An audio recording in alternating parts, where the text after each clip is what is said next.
Social media اس وقت print media اور electronic media سے بہت آگے بڑھ چکا ہے۔ اس وقت سوشل میڈیا کی بہت اہمیت ہے۔ آپ اگر دنیا کے اندر دیکھیں، بہت بڑی بڑی تحریکیں اس سے جنم لے رہی ہیں، اور وہ بڑے بڑے کام تاریخ میں سوشل میڈیا کے ذریعے کیے گئے جو اس سے پہلے کبھی نہیں ہوئے تھے۔ ہمیں بھی سوشل میڈیا کے استعمال کو سمجھنا چاہیے۔ ہمیں یہ پتہ ہونا چاہیے کہ ہم اگر سوشل میڈیا استعمال کر رہے ہیں، ہم اگر فیس بک، ٹویٹر، واٹس ایپ یا کوئی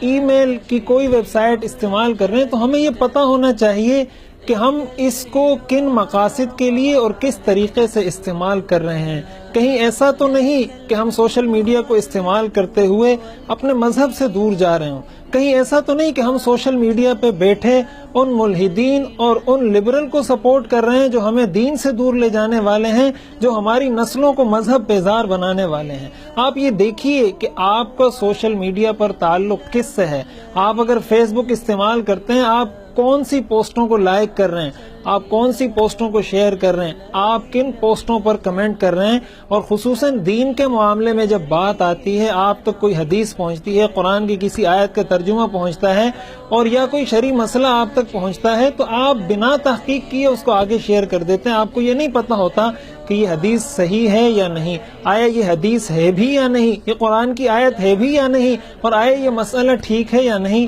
اس چیز سے ہمیں بچنا ہوگا، اور ہمیں یہ کوشش کرنی ہوگی کہ جو لوگ اس معاشرے کے اندر اور خصوصاً سوشل میڈیا پر وہ تمام لوگ جو مذہب کے لیے کام کر رہے ہیں، جو لوگوں کو دین سے جوڑ رہے ہیں، جو لوگوں کو علماء سے، مساجد سے اور اہل علم سے قریب لا رہے ہیں، ہمیں ان لوگوں کو سپورٹ کرنا چاہیے، ان لوگوں کی چیزوں کو لائک کرنا چاہیے، کمنٹ کرنا چاہیے، شیئر کرنا چاہیے۔ بظاہر ہمیں یہ بات بہت کوئی چھوٹی سی محسوس ہوتی ہے، ہم سمجھتے ہیں میرے ایک لائک سے کیا ہو جائے گا، یا میرے ایک کمنٹ یا میرے شیئر کرنے سے کیا ہو جائے گا یا کیا نہیں ہوگا۔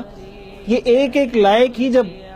ملتے ہیں تو یہ ہزاروں لائکس کی صورت بنتے ہیں، صورت حاصل کرتے ہیں، اور اسی سے جا کے کوئی تحریک پیدا ہوتی ہے، اسی سے جا کے اس کا معاشرے پر بہت گہرا اثر ہوتا ہے۔ اس لیے سوشل میڈیا استعمال کرنے والے میں اپنے تمام ناظرین اور سامعین سے یہ گزارش کروں گا خصوصیت کے ساتھ کہ پہلے تو سوشل میڈیا کا استعمال سیکھیں۔ آپ کو پتہ ہونا چاہیے کہ اس میں کیا فوائد ہیں، کیا نقصانات ہیں، کن چیزوں کو آپ نے حاصل کرنا ہے اور کن چیزوں سے آپ نے بچنا ہے، اور دوسرے نمبر پر اس بات کو دیکھیں کہ سوشل میڈیا پر آپ کس کو سپورٹ کر رہے ہیں۔ آپ ان لوگوں کو سپورٹ کر رہے ہیں جو آپ کے ملک اور آپ کے وطن کی حفاظت کرنے والے ہیں، ملک اور وطن کے مفاد میں کام کرنے والے ہیں، یا آپ ان لوگوں کے ساتھ ان کی صف میں کھڑے ہو گئے جو ملک کے خلاف اور وطن کے خلاف کام کر رہے ہیں۔ کہیں ایسا تو نہیں کہ آپ مذہب بیزار لوگوں کی صف میں کھڑے ہو رہے ہیں۔ ظاہر ہے جب آپ کسی کو لائک کرتے ہیں، کسی کو کمنٹ کرتے ہیں، کسی کو شیئر کرتے ہیں،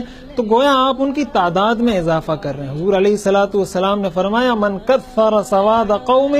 فہو منہم، جس نے جس قوم کی تعداد کو بڑھایا وہ انہی میں سے ہے۔ آپ دیکھ لیجئے کہ آپ سوشل میڈیا پر کن لوگوں کی تعداد میں اضافہ کر رہے ہیں۔